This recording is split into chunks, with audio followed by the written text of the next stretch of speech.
என்ன நண்பா, என்னை பத்தி அவன் என்ன நினைப்பான், இவன் என்ன நினைப்பான் அப்படின்னு அவ்வளவு சீக்கிரமா தோல்வி ஒத்துக்கிறதுக்கு தயாராயிட்ட போல. நண்பா, இந்த உலகத்துல யாரை விட யார் முன்னாடி இருக்கிறாங்களோ அவங்கள பார்த்துதான் கிண்டல் பண்ணுவாங்க, பொறாமப்படுவாங்க, அவதூறு கிளப்புவாங்க, தப்பா பேசுவாங்க. நண்பா, இன்னைக்கு உன்னை சுத்தி இருக்கிறவங்க உன்னை பார்த்து பொறாமப்படுறாங்க, கிண்டல் பண்றாங்க, கேலி பண்றாங்க, உன்னை பத்தி அவதூறு கிளப்புறாங்க அப்படின்னா இன்னைக்கு நீ அவங்களுக்கு முன்னாடி இருக்கிற அப்படின்னு அர்த்தம். இப்போ ஆல்ரெடி நீ அவங்களுக்கு முன்னாடி இருக்கிற. உனக்கு பின்னாடி இருக்கிறவங்க உன்னை பத்தி என்ன பேசினா உனக்கு என்ன? நீ தான் ஆல்ரெடி அவங்களுக்கு முன்னாடி இருக்கிறியே.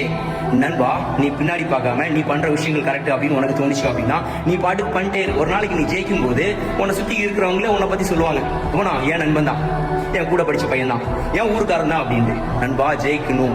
எது வரைக்கும் உன்னை சுத்தி இருக்கிறவங்க உனக்கு பைத்தியம் பிடிச்சிருக்கு அப்படின்னு சொல்லலையோ அது வரைக்கும் நீ எதுவும் ஜெயிக்கிற அளவுக்கு பண்ணல அப்படின்னு அர்த்தம். இன்னைக்கு உன்னை சுத்தி இருக்கிறவங்க உன்னை பைத்தியம் அப்படின்னு சொல்ல ஆரம்பிச்சிட்டாலே நீ ஜெயிச்சுட்டு இருக்க அப்படின்னு அர்த்தம். நண்பா, நீ பண்ணிக்கிட்டே இரு, கண்டிப்பா ஜெயிக்கலாம்.